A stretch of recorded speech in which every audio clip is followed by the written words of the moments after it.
¿Qué tal? Muy buenas tardes, gracias por acompañarnos este lunes 28 de enero del 2019, casi cerrando este primer mes del año, pero nosotros con mucho entusiasmo de estar con ustedes a lo largo y ancho de nuestra querida región iberoamericana. Saludo con mucho gusto a mi queridísima Ana Cristina. Ana Cris, ¿cómo estás? Muy buenas tardes. Muy bien, Omar, es un placer saludarte, pero sobre todo darles la bienvenida a todos quienes nos acompañan a través de las señales de televisión que pues están unidas al canal iberoamericano y también a través de las plataformas digitales de las redes sociales. Les damos la bienvenida. Esto es Iberoamérica al Día.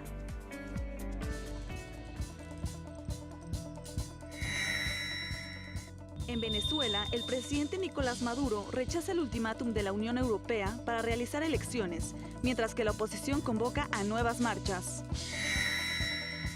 En nuestro reportaje especial hablaremos sobre la historia del exilio español y su relación con Iberoamérica en el marco de su 80º aniversario. Después de 35 días de cierre, el presidente de los Estados Unidos, Donald Trump, reabre el gobierno por 3 semanas. El Papa Francisco finaliza su viaje en Panamá con la visita a un albergue de personas con VIH. Sigue la información respecto a lo que sucede en Venezuela, ya que continúan las confrontaciones políticas entre el presidente Nicolás Maduro, el líder de la oposición Juan Guaidó, quien la semana pasada se autoproclamó presidente encargado de la nación bolivariana. El fin de semana, Nicolás Maduro rechazó el injerencismo extranjero luego de que 6 países de la Unión Europea le dieron un ultimátum para realizar elecciones lo antes posible, ya que, así lo dijo, de no hacerlo, afirmaron que reconocerán a Juan Guaidó como el presidente de Venezuela. Maduro también reiteró que está dispuesto a retomar el diálogo con la oposición.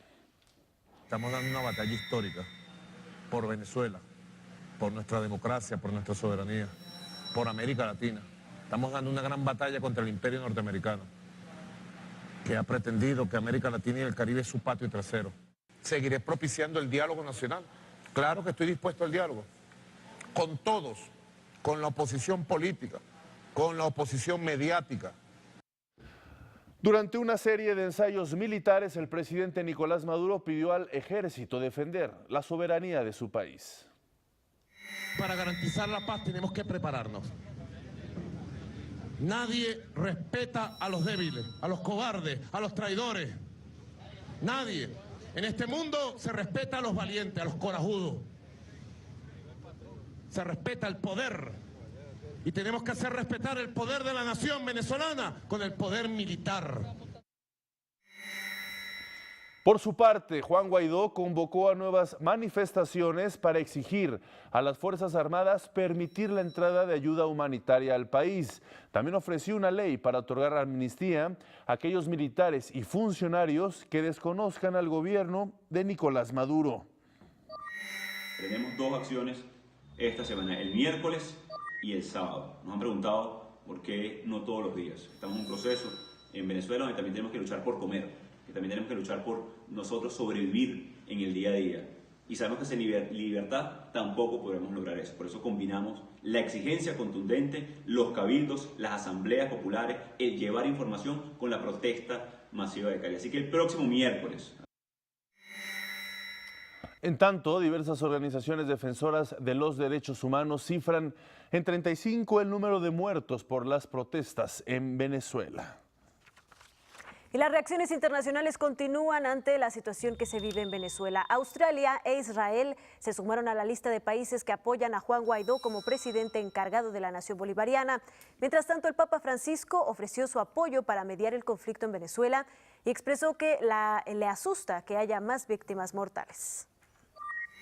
Yo sufro por lo que está pasando en Venezuela en este momento y por eso deseo que se pongan de acuerdo, no sé, tampoco decir ponerse de acuerdo está bien, una solución justa y pacífica.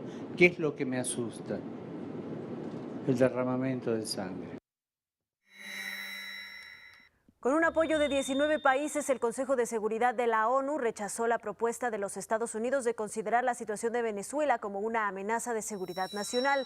Además, el organismo hizo un llamado a los países de Latinoamérica a rechazar cualquier tipo de violencia o xenofobia contra los migrantes venezolanos. Y tras el anuncio que dio el presidente venezolano Nicolás Maduro sobre el rompimiento de relaciones diplomáticas con los Estados Unidos, trabajadores de las embajadas y consulados en ambas naciones comenzaron a regresar ya a sus países. Al respecto, el gobierno de Caracas anunció un mes de negociaciones con la Casa Blanca para establecer oficinas de intereses que atiendan los trámites migratorios y otros temas bilaterales. Entre ambos gobiernos es la última acción que hemos hecho. Hemos mantenido comunicación y esta misma semana deberíamos hacer una primera reunión de trabajo con los expertos jurídicos de ambas partes para poder adelantar ya con más forma jurídica para que podamos estudiar con mayor detenimiento específicamente la propuesta. Por otro lado, el gobierno de Washington aceptó la propuesta que Juan Guaidó hizo para que el opositor venezolano Carlos Alfredo Vecino sea el nuevo encargado de negocios del gobierno de Venezuela en los Estados Unidos. Este año se cumple el 80 aniversario del exilio español y por ello durante esta semana le estaremos presentando una serie de reportajes especiales sobre este importante hecho y sus repercusiones en América Latina. En la primera entrega, la de hoy, conoceremos los antecedentes de este capítulo de la historia que marcó a miles de españoles y al mundo entero.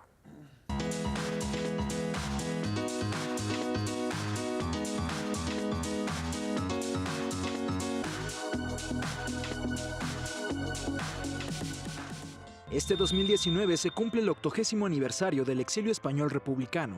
Este acontecimiento tiene su origen durante la Guerra Civil Española de 1936 a 1939, cuando los generales Emilio Mola y Francisco Franco iniciaron una sublevación para derrocar a la República. Durante el conflicto, distintos gobiernos apoyaron a la República de España a través del envío de armas y alimentos. Asimismo, defendieron al gobierno legítimo en foros internacionales. En España, miles de personas se acogieron en embajadas de diversos países latinoamericanos en Madrid, entre ellas la de México y Argentina. Tras la caída de la República Española y la instauración de una dictadura totalitarista por parte de Francisco Franco, cerca de 500.000 de personas huyeron del país ibérico. La mayoría partió rumbo a Francia a través de Cataluña. Una vez que Franco tomó el poder, hubo represión política y económica contra los opositores. Rechazaban las ideologías de izquierda a fin de evitar que el comunismo se instaurara en España. Detenciones arbitrarias, ejecuciones, desapariciones forzadas, basándose en las de la Alemania nazi y la Italia fascista, así como limitar la libertad de expresión en ámbitos como la cultura y los derechos humanos. Se estima que inicialmente hasta 440.000 personas llegaron a territorio francés, de los cuales 170.000 eran mujeres, niños y ancianos. En ese entonces, el gobierno francés fue hostil con los refugiados españoles, pues los recluían en campos de concentración, y la situación se agravó aún más con el estallido de la Segunda Guerra Mundial, por lo que la mayoría de refugiados tuvieron que regresar a España o trasladarse a otros países. De acuerdo con cifras oficiales, se estableció en 220.000 personas las que abandonaron España, muchos de ellos intelectuales, personalidades de la cultura, científicos, docentes, políticos y excombatientes. Los principales destinos a los cuales llegaron después fueron la ex Unión Soviética, México y Argentina, pero también hubo pequeños contingentes que arribaron a Chile, Colombia, Venezuela, República Dominicana y Cuba. Tuvieron una influencia positiva, vinieron con las armas del talento y no con las armas de la conquista, y esto es respetado y agradecido por todos.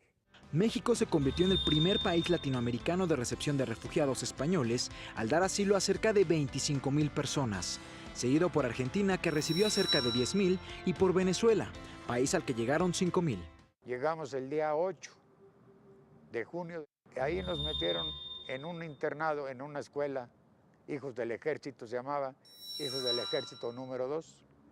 Ahí nos fue a recibir pues el gobierno mexicano, con el general Cárdenas, de aquel entonces era presidente, nos fue a recibir. Conforme pasaron los años y con la llegada de la transición española, tras la muerte del dictador Francisco Franco y la instauración de la democracia en el país ibérico, varios exiliados regresaron a España, pero la mayoría decidió quedarse en el país que les dio refugio debido al grado de integración.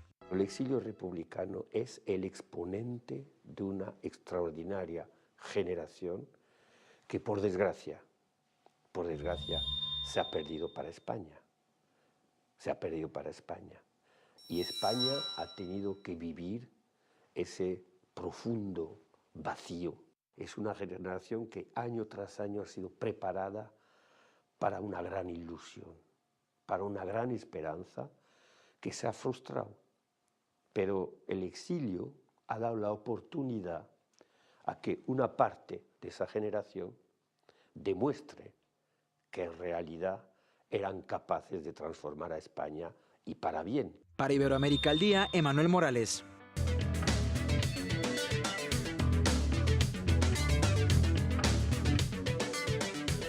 Y luego de 35 días del cierre de gobierno de los Estados Unidos, pues las cosas se han poco a poco normalizado en lo que significa pues esta administración, ya que precisamente se reabrieron varias de las oficinas. No obstante, esa es la buena noticia. Y otra quizá mejor es que no se obtuvo el presupuesto que solicitaba el presidente Donald Trump para construir un muro en la frontera con México. Trump advirtió que la normalización del gobierno durará 3 semanas mientras continúan las negociaciones con los representantes del Congreso para acordar el presupuesto de seguridad. El mandatario aseguró que los empleados que trabajaron sin cobrar durante el cierre recibirán los salarios correspondientes.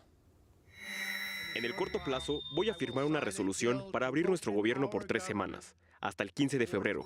Me voy a asegurar de que todos los empleados reciban el pago retroactivo muy rápido, o tan pronto como se pueda. Así que podemos tener una discusión sobre cómo asegurar nuestras fronteras. Es muy claro que todos entendemos la importancia de la seguridad de nuestras fronteras y tenemos algunas buenas ideas de cómo hacerlo.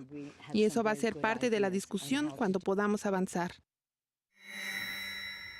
Paralelamente, una comisión de legisladores compuesta por representantes demócratas y republicanos deberá llegar a un consenso sobre seguridad fronteriza antes del próximo 15 de febrero para evitar otro cierre parcial del gobierno. Y para hacer un análisis más profundo y detallado sobre esta reapertura del gobierno estadounidense y bueno, también todo lo que se vio dañado y más importantemente, quién obtuvo más daños políticos en este estira y afloja que finalmente se destrabó. Agradecemos mucho que nos tome la llamada a Adolfo Laborde, profesor de la Universidad Anáhuac de México. Doctor, muchísimas gracias por tomarnos este enlace para Iberoamérica al Día. Es un placer, como siempre, saludarlo. ¿Cuál es su perspectiva, su análisis respecto a pues finalmente reapertura de este cierre parcial del gobierno estadounidense?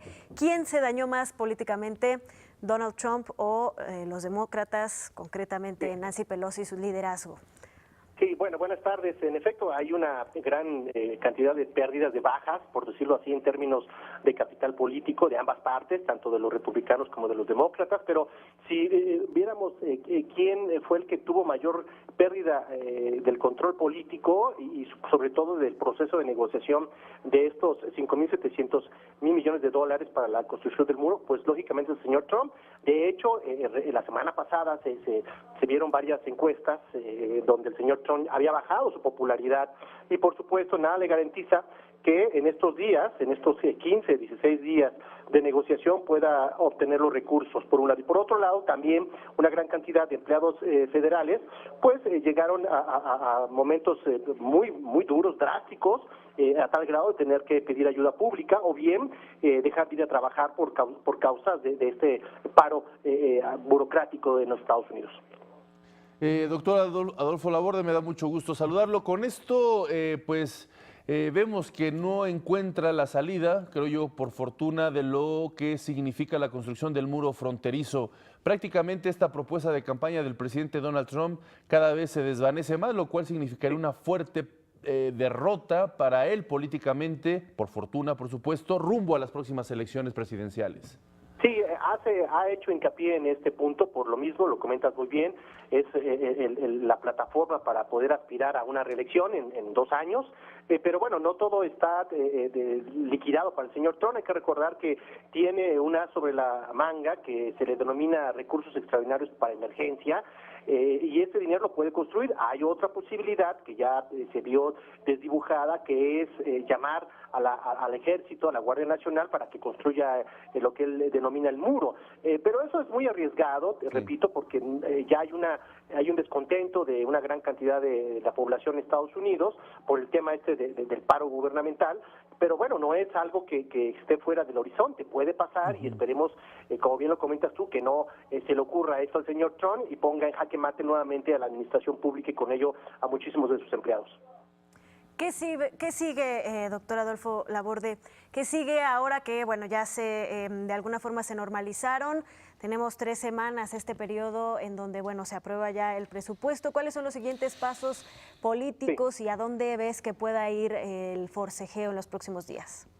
Bueno, el primer paso es tejer esas negociaciones políticas para poder ver otro tipo de partidas presupuestales para otros temas, ¿no? Ahí puede el señor Trump tener ventaja, pero donde me parece que no se va a mover el posicionamiento de los demócratas es en el tema del muro, ¿no? Entonces puede haber otras opciones, como el señor Trump regularmente ha echado mano, como es la estrategia mediática de acusar a una infinidad de actores, ¿no? El tema del muro, el tema de las caravanas, el tema de esta política flexible de nuestro país con respecto a los derechos humanos, es algo que seguramente va a utilizar como un mecanismo de presión política para poder pues generar esta estrategia de convencimiento a sus masas, ¿no? A las masas que lo están apoyando. Y por otro lado, pues también tenemos pues una gran cantidad de problemas internos y externos de los Estados Unidos que seguramente también echará mano de ello.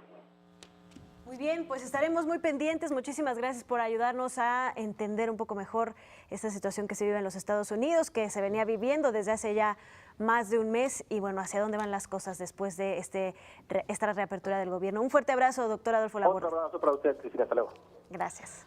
Y en otras latitudes de Iberoamérica, en Brasil, una represa minera en el municipio de Brumadinho colapsó, causando la muerte de 60 personas y más de 300 desaparecidos. Elementos de la Cruz Roja, Defensa Civil y Servicios Sociales aún continúan las tareas de rescate en la zona afectada. El presidente de Brasil, Jair Bolsonaro, aseguró que se está haciendo todo lo posible para atender las afectaciones. El ministro de Desarrollo Regional, el ministro de Medio Ambiente y también el ministro de Minas y Energía nos reunimos para ver en la región y también con el gobierno de estado de Minas Gerais se estableció una oficina para la crisis. De esta forma, en consonancia con el nuestro creado en Brasilia, no solo brinden la información en tiempo real de lo que sucede, sino para que podamos tomar todas apropiadas para aminorar los daños en la región. En este contexto, autoridades brasileñas ordenaron el desalojo de 24,000 habitantes debido al riesgo del rompimiento de otra represa. Y en Cuba, al menos 3 personas murieron y más de 170 resultaron heridas luego de que un tornado azotó la ciudad de La Habana. El presidente Miguel Díaz-Canel se reunió con los equipos de emergencia después de recorrer algunas zonas afectadas. La ciudad de La Habana se quedó sin electricidad en su totalidad. También se informó que la fuerza de los vientos del tornado es comparable a un huracán de categoría 4 o 5. Las autoridades temen que durante las tareas de limpieza se pueda encontrar a más víctimas mortales. Las autoridades informaron que es un fenómeno extraordinario, ya que el último tornado en Cuba ocurrió en 1940 en la localidad de Bejucal.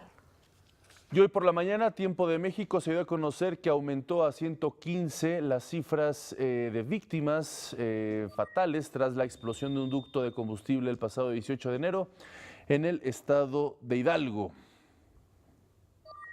Su ubicación, la mayor parte han sido concentrados en la Ciudad de México, 22 de ellos, en el Estado de México 4, en el Estado de Hidalgo siguen 3 pacientes y 3 también en Galveston que fueron trasladados en días pasados. La mitad de los heridos permanecen en terapia intensiva, sin embargo, se espera que pronto su estado de salud se reporte ya como estable. Y el Papa Francisco concluyó su viaje a Panamá, donde encabezó la Jornada Mundial de la Juventud. Ahí hizo un llamado a los jóvenes de todo el mundo a ser protagonistas de los cambios que impulsen el desarrollo mundial. Al oficiar la misa de clausura de la Jornada Mundial de la Juventud ante más de 700,000 fieles, el Papa Francisco concluyó su visita a Panamá. Durante su homilía, el sumo pontífice pidió a los jóvenes trabajar juntos para que con sus acciones sean protagonistas del presente para cosechar sus frutos en el futuro. Ustedes, queridos jóvenes, no son el futuro. Nos gusta decir, ustedes son el futuro. No, son el presente. No son el futuro de Dios. Ustedes, jóvenes, son el ahora de Dios. La riqueza de la escucha entre generaciones, la riqueza del intercambio y el valor de reconocer que nos necesitamos, que tenemos que esforzarnos en propiciar canales y espacios en los que involucrarse, en soñar y trabajar el mañana ya desde hoy, pero no aisladamente, sino juntos. También los instó a comunicar la palabra de Dios a sus comunidades. A esta misa, que se realizó en el Metro Park de la capital panameña, asistieron los presidentes de Panamá, Juan Carlos Varela, de Guatemala, Jimmy Morales, de El Salvador, Salvador Sánchez Serén, de Honduras, Juan Orlando Hernández, de Costa Rica, Carlos Alvarado, y de Portugal, Marcelo Rebelo de Sousa. De modo particular, quiero agradecer la presencia en esta celebración del señor presidente de Panamá, Juan Carlos Varela Rodríguez, como también la de presidentes de otras naciones y la de las demás autoridades políticas y civiles. Posteriormente, al realizar el Ángelus en la Casa Hogar El Buen Samaritano, el Papa Francisco pidió por los cadetes que fallecieron en el atentado perpetrado por la guerrilla del ELN contra una escuela de oficiales en Bogotá el pasado 17 de enero y pidió por la paz en Colombia. Jóvenes alumnos de la Escuela de Cadetes de Policía General Francisco de Paula Santander, en Colombia,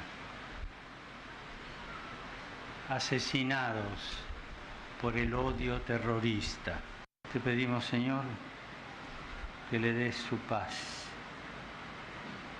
y al pueblo colombiano que también le des su paz. También pidió por las víctimas de la explosión en el estado de Hidalgo, en México, y de la rotura de una presa en Minas Gerais, en Brasil.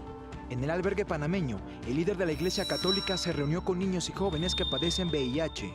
Tras escuchar sus testimonios, pidió a la población eliminar el estigma de este virus y alertó que la indiferencia hiere y mata. Previamente, el viernes, el Papa Francisco se reunió con 150 menores de edad que permanecen en prisión y ofreció un discurso ante más de 250,000 jóvenes en el que condenó el rechazo que reciben los inmigrantes en el mundo. Como María, queremos ser iglesia. La iglesia que propicie una cultura que sepa acoger, proteger, promover e integrar, que no estigmatice y menos generalice en la más absurda e irresponsable condena de identificar a todo emigrante como portador del mal social. Para Iberoamérica al Día, Emanuel Morales. Agradecemos que nos tome la llamada nuestra colega Noris Aguilar. Ella es periodista del Sistema Estatal de Radio y Televisión de Panamá. Muy buenas tardes, gracias por estar nuevamente con nosotros y revisar esta agenda pues muy intensa del Papa Francisco, estimada Noris. Y bueno, pues nos gustaría cuáles fueron esos temas que han estado dominando la agenda pública. Sí, muchísimas gracias, colegas, y también a la audiencia de Iberoamérica al Día. Definitivo, muchas fueron esas frases que dejó Francisco en Panamá y donde la verdad es que son esas las frases que han hecho más eco en la población panameña y también en los peregrinos que ya poco a poco se retiran del suelo panameño con distintos destinos. Estamos hablando que, por ejemplo, la delegación mexicana, donde se estimó que asistieron aproximadamente unos 12,000 mexicanos al suelo panameño, también muchos de ellos ya están retornando a su país, plagados de ese espíritu de esperanza. Muchos de ellos hablaban hablaban de este tema. Y retomando el tema del Papa, pues como les mencionaba en uno de los despachos anteriores, poco fue ese salirse del Papa de los discursos ya previamente elaborados, salvo ayer cuando asiste a la Casa del Buen Samaritano, una fundación sin fines de lucro en la que se ayuda a personas con VIH y SIDA. También el Papa Francisco habla levemente de temas como Venezuela, nuevamente retoma el tema de la migración, pero sin profundizar, sin salirse de ese esquema. Si le podríamos decir noticiosamente, podemos mencionar que Francisco tuvo 2 episodios muy claros en Panamá en donde rompe ese protocolo y la seguridad papal. Estamos hablando de que en un momento se acerca a donde una señora que decía: los abuelos también hacemos lío con sabiduría, y cuando toma a una bebé de 15 días de nacido. O sea, tomando todo esto, podemos decir que Francisco al llegar a Panamá ha sido bastante estricto en cuanto a los protocolos y ha salido muy poco de ese esquema. Y la verdad, pues las estimaciones ahora solamente es quedar y ver en Panamá cuáles son los beneficios, y también, pues como ya es conocido, Lisboa será la próxima sede de la Jornada Mundial de la Juventud en el año 2022. Eso es parte del recuento que se ha hecho entonces en Panamá en cuanto a esa gira que tuvo Francisco por suelo panameño. No sé si ustedes tengan alguna consulta ya, compañeros, colegas. Pues simplemente saber, Noris, es un placer saludarte. ¿Cuál es el ambiente, el clima que se queda en Panamá después de esta visita? Digo, tuvo también la oportunidad de estar en Latinoamérica cuando suceden cosas de diferentes ámbitos, y simplemente eso, que nos des una conclusión de cuál fue el ambiente que dejó en Panamá. Bueno, la verdad es que pues es sabido, o sea, tenemos que tomar en cuenta el tema. La Iglesia Católica Panameña es quien lideraba el tema de la Jornada Mundial de la Juventud, con el apoyo obviamente gubernamental. Ahora en Panamá queda esa expectativa de cuánto han sido los ingresos que en verdad el país ha recibido, esos beneficios económicos de la Jornada Mundial de la Juventud. Y en cuanto a Iglesia se trata, pues el saber que ser un país pequeño pudo albergar una Jornada Mundial de la Juventud que ahora se traslada a Europa. La verdad es que eso mucha la expectativa. Y en cuanto a Francisco, pues mucho es la renovación espiritual para aquellas personas que han visto y han seguido ese peregrinar de Francisco durante Panamá, y sin decirlo, pues todo ese contacto que él tuvo con la población, sin olvidar a los voluntarios. Eso es parte de lo que ocurrió acá, y ya una vez él se retira ayer de Panamá, pues el grupo de periodistas que les acompaña también tenían otra serie de informaciones que se generaron después. Te agradecemos mucho, Noris Aguilar, pues amplio reportaje, estos amplios reportes y comentarios a lo largo de esta visita del Sumo Pontífice. Muchísimas gracias, te mandamos un fuerte abrazo, mantenemos la comunicación. Hasta luego, muchísimas gracias. Gracias por acompañarnos también en esta emisión, en este inicio de semana, Ana Cristina. Así es, hoy nos despedimos con música mexicana del autor Cristian Nodal en colaboración con el español David Bisbal. Hasta mañana. Que ni parezco el mismo de antes, es muy probable.